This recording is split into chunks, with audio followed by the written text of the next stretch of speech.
मुंशी प्रेमचंद। आत्मसंगीत। आधी रात थी, नदी का किनारा था, आकाश के तारे स्थिर थे और नदी में उनका प्रतिबिंब लहरों के साथ चंचल। एक स्वर्गीय संगीत की मनोहर और जीवनदायिनी, प्राण पोषणी ध्वनियां इस निस्तब्ध और तमोमय दृश्य पर इस प्रकाश छा रही थी, जैसे हृदय पर आशाएं छाई रहती हैं या मुखमंडल पर शोक। रानी मनोरमा ने आज गुरु दीक्षा ली थी। दिन भर दान और व्रत में व्यस्त रहने के बाद मीठी नींद की गोद में सो रही थी। अकस्मात उसकी आंखें खुली और ये मनोहर ध्वनियां कानों में पहुंची। वह व्याकुल हो गई, जैसे दीपक को देखकर पतंग। वह अधीर हो उठी, जैसे खाड़ की गंध पाकर चींटी। वह उठी और द्वारपालों एवं चौकीदारों की दृष्टियां बचाती हुई राजमहल से बाहर निकल आई, जैसे वेदनापूर्ण क्रंदन सुनकर आंखों से आंसू निकल जाते हैं। सरिता तट पर कंटीली झाड़ियां थीं, ऊंचे कगारे थे, भयानक जंतु थे, और उनकी डरावनी आवाजें। शव थे और उनसे भी अधिक भयंकर उनकी कल्पना। मनोरमा कोमलता और सुकुमारता की मूर्ति थी, परंतु उस मधुर संगीत का आकर्षण उसे तन्मयता की अवस्था में खींचे लिया जाता था। उसे आपदाओं का ध्यान न था। वह घंटों चलती रही, यहाँ तक कि मार्ग में नदी ने उसका गतिरोध किया। मनोरमा ने विवश होकर इधर उधर दृष्टि दौड़ाई। किनारे पर एक नौक दिखाई दी। निकट जाकर बोली, माझी, मैं उस पार जाऊंगी, इस मनोहर राग ने मुझे व्याकुल कर दिया है। माझी, रात को नाव नहीं खोल सकता, हवा तेज है और लहरें डरावनी, जान जोखिम है। मनोरमा, मैं रानी मनोरमा हूँ, नाव खोल दे, मुंहमोगी मजदूरी दूंगी। माझी, तब तो नाव किसी तरह नहीं खोल सकता, रानियों का इसमें निबाह नहीं। मनोरमा, चौधरी, तेरे पांव पड़ती हूँ, शीघ्र नाव खोल दे, मेरे प्राण खींचे चले जाते हैं। माझी, क्या इनाम मिलेगा? मनोरमा, जो तू मांगे। माझी, आप ही कह दें, गंवार क्या जानूं कि रानियों से क्या चीज मांगनी चाहिए। कहीं कोई ऐसी चीज न मांग बैठूं जो आपकी प्रतिष्ठा के विरुद्ध हो। मनोरमा, मेरा यह हार अत्यंत मूल्यवान है, मैं इसे खेवे में देती हूँ। मनोरमा ने गले से हार निकाला, उसकी चमक से मौजी का मुख मंडल प्रकाशित हो गया। वह कठोर और काला मुख, जिस पर झुर्रियां पड़ी थी। अचानक मनोरमा को ऐसा प्रतीत हुआ मानो संगीत की ध्वनि और निकट हो गई हो। कदाचित कोई पूर्ण ज्ञानी पुरुष आत्मानंद के आवेश में उस सरिता तट पर बैठा हुआ उस निस्तब्ध निशा को संगीत पूर्ण कर रहा है। रानी का हृदय उछलने लगा। आह, कितना मनोमुग्धकर राग था। उसने अधीर होकर कहा, माझी, अब देर न कर, नाव खोल, मैं एक क्षण भी धीरज नहीं रख सकती। माझी, इस हार हो लेकर मैं क्या करूँगा? मनोरमा, सच्चे मोती हैं। माझी, यह और भी विपत्ति है। माझिन गले में पहनकर पड़ोसियों को दिखाएगी, वह सब दाह से जलेंगी, उसे गालियां देंगी। कोई चोर देखेगा तो उसकी छाती पर सांप लौटने लगेगा। मेरी सुनसान झोपड़ी पर दिन दहाड़े डाका पड़ जाएगा, लोग चोरी का अपराध लगाएंगे। नहीं, मुझे यह हारना चाहिए। मनोरमा, तो जो कुछ तू मांग वही दूंगी, लेकिन देर न कर, मुझे अब धैर्य नहीं है, प्रतीक्षा करने की तनिक भी शक्ति नहीं है। इन राग की एक एक तान मेरी आत्मा को तड़पा देती है। माझी, इससे भी अच्छी कोई चीज दीजिए।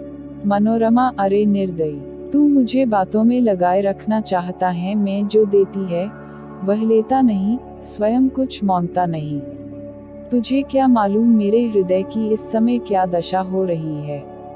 मैं इस आत्मिक पदार्थ पर अपना सर्वस्व न्यौछावर कर सकती हूँ। माझी, और क्या दीजिएगा?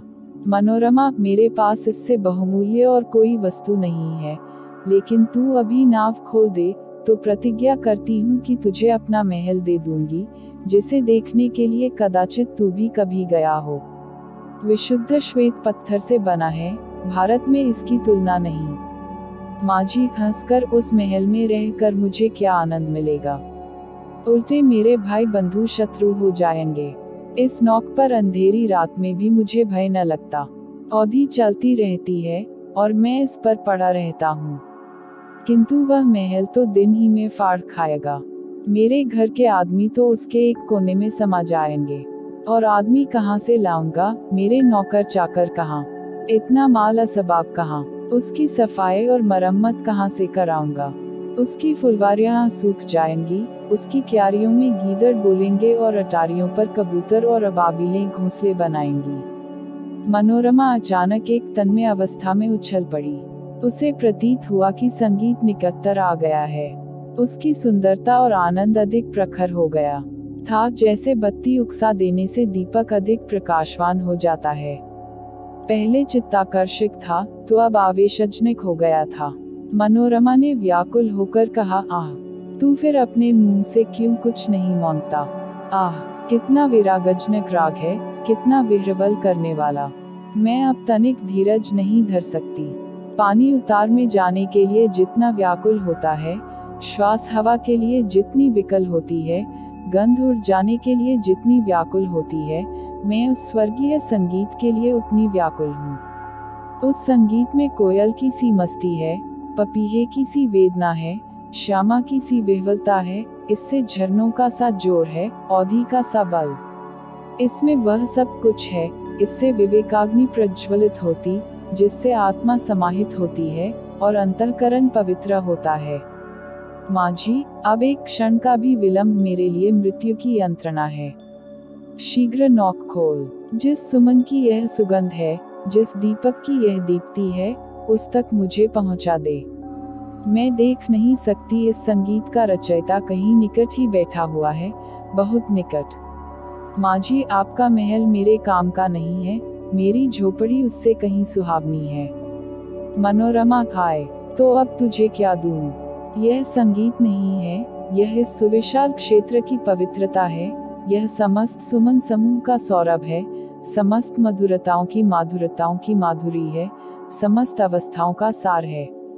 नौक खोल। मैं जब तक जीऊंगी, तेरी सेवा करूंगी, तेरे लिए पानी भरूंगी, तेरी झोपड़ी बहारूंगी। हाँ, मैं तेरे मार्ग के कंकड़ चुनूंगी, तेरे झोपड़े को फूलों से सजाऊंगी, तेरी माजिन के पैर मलूंगी। प्यारे माझी, यदि मेरे पास 100 जाने होती, तो मैं इस संगीत के लिए अर्पण करती। ईश्वर के लिए मुझे निराश न कर। मेरे धैर्य का अंतिम बिंदु शुष्क हो गया। अब इस चाह में दाह है, अब यह सिर तेरे चरणों में है। यह कहते कहते मनोरमा एक विक्षिप्त की अवस्था में माझी के निकट जाकर उसके पैरों पर गिर पड़ी। उसे ऐसा प्रतीत हुआ, मानो वह संगीत आत्मा पर किसी प्रज्वलित प्रदीप की तरह ज्योति बरसाता हुआ मेरी ओर आ रहा है। उसे रोमांच हो आया, वह मस्त होकर झूमने लगी। ऐसा ज्ञात हुआ कि मैं हवा में उड़ी जाती हूँ। उसे अपने पार्श्व देश में तारे झिलमिलाते हुए दिखाई देते थे। उस पर एक अविस्मृत का भावावेश छा गया और अब वही मस्ताना संगीत, वही मनोहर राग उसके मुंह से निकलने लगा। वही अमृत की बूंदें उसके अधरों से टपकने लगी। वह स्वयं इस संगीत की स्रोत थी। नदी के पास से आने वाली ध्वनियाँ, प्राणपोषिणी ध्वनियाँ उसी के मुंह से निकल रही थीं। मनोरमा का मुखमंडल चंद्रमा के तरह प्रकाशमान हो गया था और आँखों से प्रेम की किरणें निकल रही थीं।